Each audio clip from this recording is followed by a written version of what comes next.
Bună ziua! Astăzi vom face un drop de ciuperci și legume, un drop pe care l-am făcut de data aceasta cu năut, dar se poate înlocui cu linte. Este un drop care înlocuiește cu succes pe cel de carne, deoarece, așa cum bine știm, ciupercile și chiar leguminoasele conțin foarte multă proteină. Pentru această rețetă eu am folosit 500 de grame de ciuperci, o ceapă medie, un morcov, o bucată de țelină rădăcină opțional, o cană de năut hidratat, o cană de fulgi de ovăz fini, o lingură pastă de tomate sau bulion, o căpățână de usturoi, 2-3 linguri de fulgi de drojdie inactivă care sunt opționali, o legătură de ceapă verde, mărar și pătrunjel verde tocat, sare și condimente. Punem după gust și opțional putem adăuga puțin ulei la sfârșit să-l ungem așa dacă dorim. Pentru început vom pune pe foc mediu o tigaie antiaderentă sau cu fundul mai gros și vom adăuga ciupercile tocate mărunt.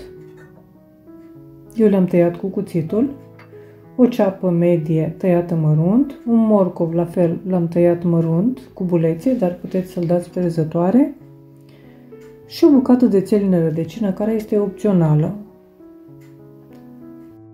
Amestecăm puțin și apoi acoperim și lăsăm să fiarbă până legumele se înmoaie. Lăsăm 5-10 minute, iar apoi gătim fără capac până ciupercile și legumele nu mai iau deloc lichid. Când vedem că nu mai iau lichid, oprim focul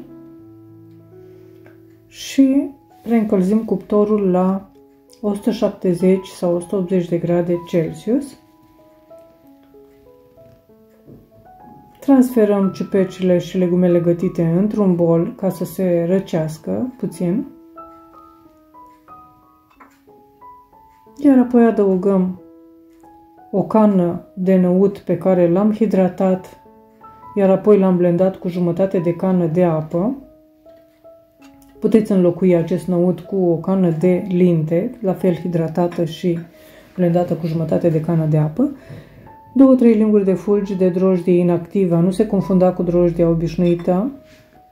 Aceștia sunt opționali. Sare, condimente, punem după gust, punem ce folosim noi de obicei la chiftele sau la drob. O cană de fulgi de ovăz fini, o cană de 300 de ml capacitate am avut eu, care a cântărit 150 de grame de fulgi de ovăz,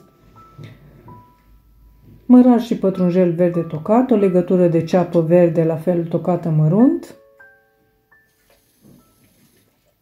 o lingură de pastă de tomate sau bulion, am pus-o pentru culoare, am adăugat și boia de ardei dulce, o lingură, dar puteți înlocui pasta de tomate cu o lingură de bulion sau cu sfeclă roșie, pentru că dorim ca acest drop să aibă o culoare puțin mai roșiatică.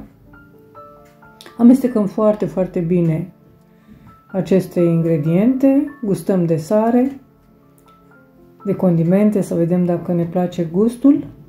Ce am uitat să amintesc, usturoiul. Puneți și usturoi, pentru că usturoiul dă un gust nemaipomenit. Eu am pus o căpățână de usturoi, dar puteți să puneți după gust. La fel tocat mărunt sau zdrobit. După ce punem această compoziție într-o tavă din aceasta cu dimensiunea de 30 pe 11 cm, pe care eu am tapetat-o cu hârtie de copt,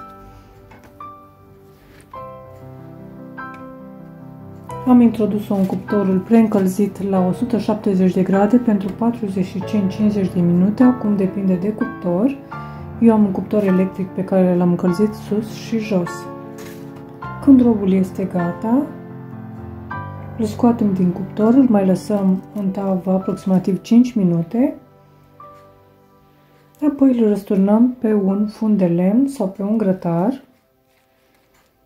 scoatem hârtia de copt, nu o lăsăm pentru că se va umezi